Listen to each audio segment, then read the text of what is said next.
وکلا کابرین السلام علیکم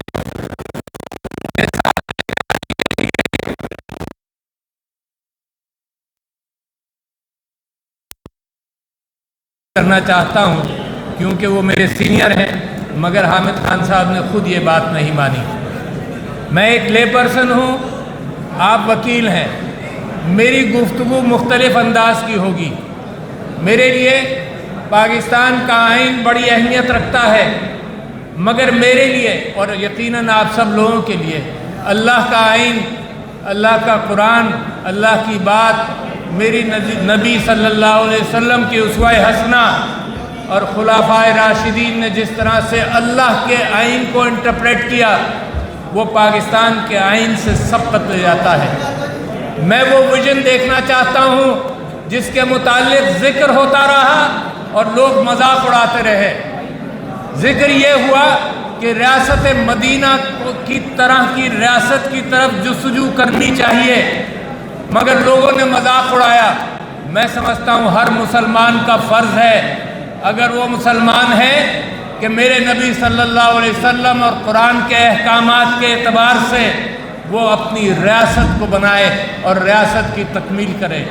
جس انداز سے جوڈیشری کے ساتھ جو ایکسپیکٹیشنز ہوتی ہیں، اللہ تعالیٰ سب سے پہلے فرماتا ہے، حاکموں کو کہتا ہے کہ تحکموا بالعدل، کہ عدل کے ساتھ احکامات کرو۔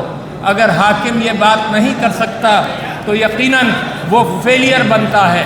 حضور اکرم صلی اللہ علیہ وسلم سے لوگوں نے پوچھا کہ حضور والا سب سے بڑی چیز آپ یہ بتائیے کہ لوگ کس لیے جستجو کریں، تو میرے نبی صلی اللہ علیہ وسلم نے کہا کہ مظلوم کی مدد کرو اور ظالموں کی مدد کرو۔ تو صحابہ نے پوچھا کہ ظالموں کی کیسے مدد کر سکتے ہیں ہم؟ تو میرے نبی صلی اللہ علیہ وسلم نے فرمایا، اور میں چاہتا ہوں کہ آپ لوگ اس بات کو اہمیت دیں، انہوں نے کہا کہ ظالم کو ظلم کرنے سے روکا جائے، یہ ظالم کی مدد ہوتی ہے، یہ ذمہ داری آپ کے اوپر ہے۔ تو میں ایک عوامی کیفیت سے آپ کے سامنے جو بات رکھنا چاہتا ہوں، اس کے اندر میں ایک بات آپ سے یہ کہنا چاہتا ہوں کہ حضرت ابو بکر نے میرے نبی کو یہ کہتے سنا کہ جی 3 لوگ جنت میں نہیں جا سکتے۔ کون سے 3 لوگ؟ اور آج کل کی سیاست میں اور پاکستان کے اندر وہ آپ کو نظر آ جائیں گے۔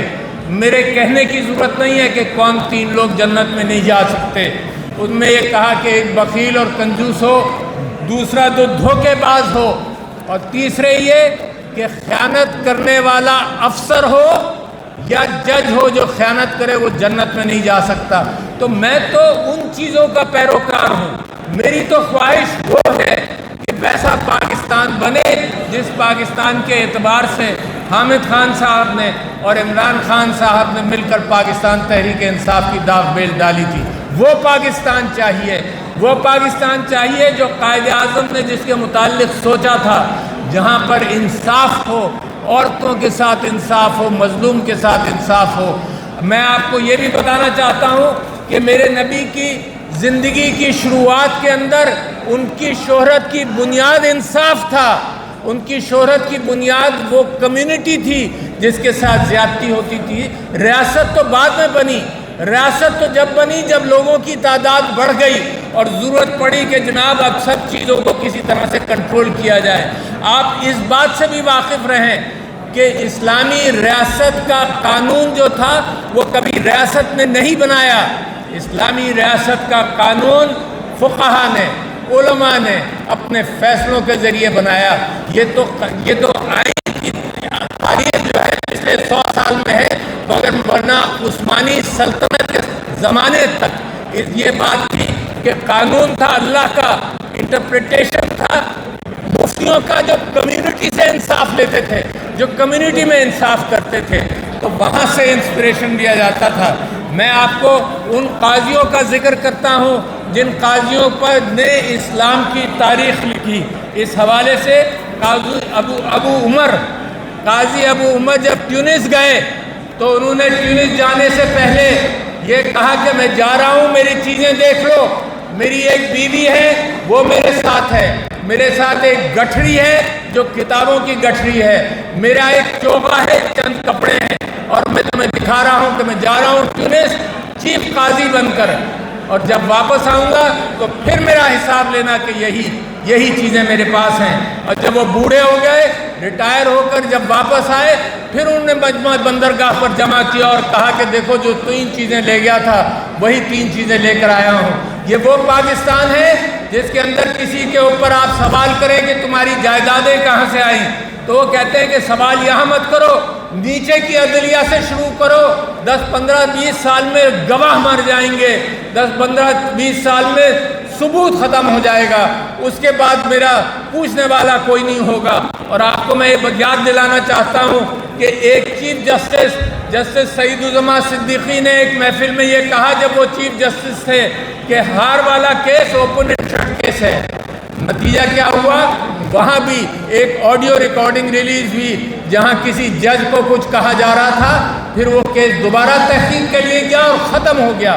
یہاں پاکستان کی عدلیہ کے ساتھ لوگ یہی شرارتیں کرتے ہیں۔ میں آپ کے سامنے یہ بات رکھنا چاہتا ہوں کہ جس بنیاد پر یہ 6 ججز کھڑے ہوئے ہیں وہ بنیاد کیا ہے؟ وہ بنیاد یہ ہے کہ آڈیو ریکارڈنگز کی جاتی ہیں، وہ بنیاد یہ ہے کہ ویڈیو ریکارڈنگز کی جاتی ہیں، اور کتنا ظلم ہے۔ حضرت عمر رضی اللہ عنہ کا آپ کو واقعہ سنانا چاہتا ہوں کہ وہ ایک گھر پر دستک دیے، دروازے پر کوئی آواز نہیں آئی تو انہوں نے کھڑے ہو کر دیوار سے اوپر جھانکا تو لوگ شراب نوشی کر رہے تھے، تو ان کے ساتھ جو صحابی تھے انہوں نے یہ کہا کہ جی کل آپ خلیفہ ہیں، کل آپ فیصلہ کر دیجئے۔ تو میرے خلیفہ حضرت عمر رضی اللہ عنہ نے کہا کہ جی میں کیسے فیصلہ کروں گا، میں نے انسان کی پرائیویسی پر انکروچ کیا ہے، اللہ مجھے معاف کرے۔ اور وہ زمانہ ہم آج دیکھ رہے ہیں جہاں آپ کی آواز، آپ کی باتیں، لوگوں کے ویڈیوز ریکارڈ کیے جاتے ہیں۔ ذرا تصور کیجئے، یہ غیبت سب سے بڑی غیبت ہے کہ آؤٹ آف کانٹیکسٹ باتیں ریکارڈ ہوتی ہیں۔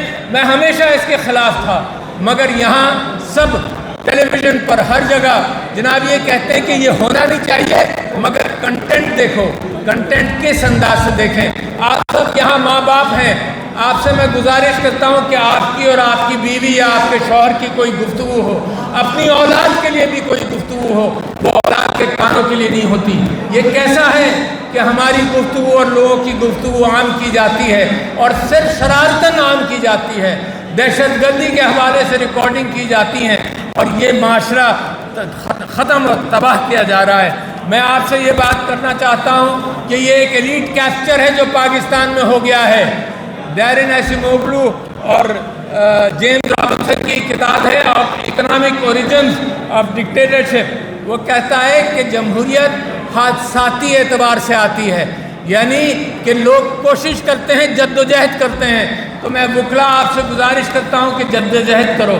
پاکستان کی تاریخ میں جمہوریت حادثاتی اعتبار سے آئی ہے، اور ذرا سن لیجیے 3 واقعات۔ جناب علی ایوب خان کا ایلیٹ کیپچر تھا، اور ایلیٹ کیپچر میں آپ کو بتا دوں ایلیٹ کس کو کہتے ہیں؟ ایلیٹ فوجیوں کو کہتے ہیں، تعلیم یافتہ لوگوں کو کہتے ہیں، وکلا کو کہتے ہیں، جو ایلیٹ ہیں انہوں نے کیپچر کیا۔ پھر حادثہ ہوا 71 کا، پھر جمہوریت آئی، پھر ضیاء الحق صاحب نے پھر کیپچر کیا، پھر حادثہ ہوا ضیاء الحق صاحب کا اپنا، پھر جمہوریت واپس آئی، اس کے اندر بھی شرارت ہوتی رہی، پھر مشرف صاحب نے کیپچر کیا، پھر بے نظیر کی شہادت ہوئی، پھر جمہوریت واپس آئی۔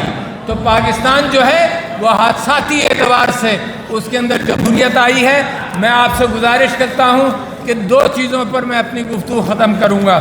نمبر 1 کہ انصاف کا بول بالا جب تک پاکستان میں نہیں ہوگا، پاکستان آزاد نہیں ہوگا۔ مینڈیٹ